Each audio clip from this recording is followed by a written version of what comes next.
అంతర్జాతీయ మూర్ఛవ్యాధి దినోత్సవాన్ని పురస్కరించుకుని ప్రొఫెసర్ అపోలో హాస్పిటల్ న్యూరాలజీ విభాగాధిపతి డాక్టర్ బిందు మీనన్ ఆధ్వర్యంలో నెల్లూరులోని రెయిన్బో స్కూల్లో అవగాహన కార్యక్రమాన్ని నిర్వహించారు. ఈ సందర్భంగా విద్యార్థులందరికీ మూర్ఛవ్యాధిపై వ్యాసరచన పోటీలు నిర్వహించారు. ముందుగా మూర్ఛవ్యాధి సోకిన సమయంలో ప్రజలు ఎలాంటి జాగ్రత్తలు తీసుకోవాలన్న దానిపై డాక్టర్ బిందు మీనన్ టీం సభ్యులు అద్భుతమైన స్కిట్ ని ప్రదర్శించారు. ఈ స్కిట్ విద్యార్థుల్ని, ఉపాధ్యాయుల్ని ఎంతో ఆలోచింపజేసింది. విద్యార్థులను ఉద్దేశించి డాక్టర్ బిందు మీనన్ ప్రసంగించారు. మూర్ఛవ్యాధిపై అపోహలను దూరం చేయాలని, ఇందుకు ప్రతి ఒక్కరూ ముందుకు రావాలని పిలుపునిచ్చారు. మూర్ఛ ఉన్న పిల్లలను సామాజిక కార్యకలాపాలకు దూరంగా పెట్టడం, ఆటలు ఆడించకపోవడం వల్ల వారి అభివృద్ధి, ఆత్మ గౌరవం దెబ్బతింటున్నాయని అభిప్రాయపడ్డారు. సరైన చికిత్స అందిస్తే బాధితులు సాధారణ జీవితం గడపవచ్చని సూచించారు. అనంతరం వ్యాసరచన పోటీల్లో మొదటి బహుమతిని చిత్తరాల వెంకట తనీష్ ప్రేమ్, ద్వితీయ బహుమతిని సిహెచ్ లహరి, తృతీయ బహుమతిని పి హంసినీలు గెలుపొందారు. విజేతలకు డాక్టర్ బిందు మీనన్ చేతుల మీదుగా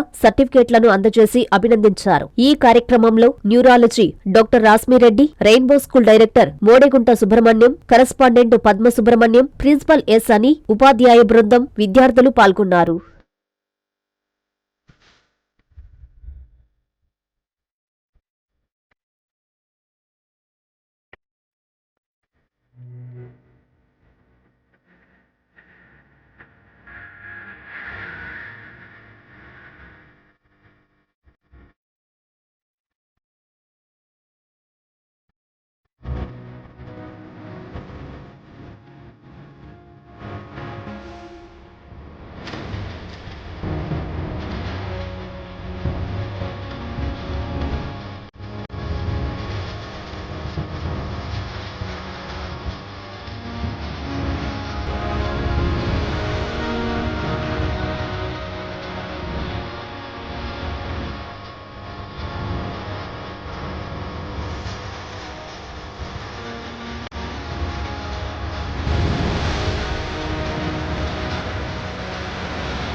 And Lord, please subscribe to N3 TV. మన కావలిలో శ్రీ బృంద ఆటోమొబైల్స్ గొప్ప ప్రారంభం.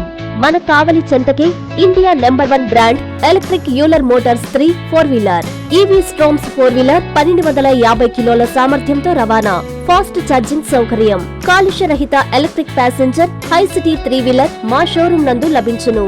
సులభ ఫైనాన్స్ కలదు. మా షోరూం హనుమాన్ టెంపుల్, ఆటోనగర్, ముసునూరు, కావలి పట్టణం. మీ ప్రొప్రైటర్స్ గాదంశెట్టి చరణ్, గాదంశెట్టి సందీప్.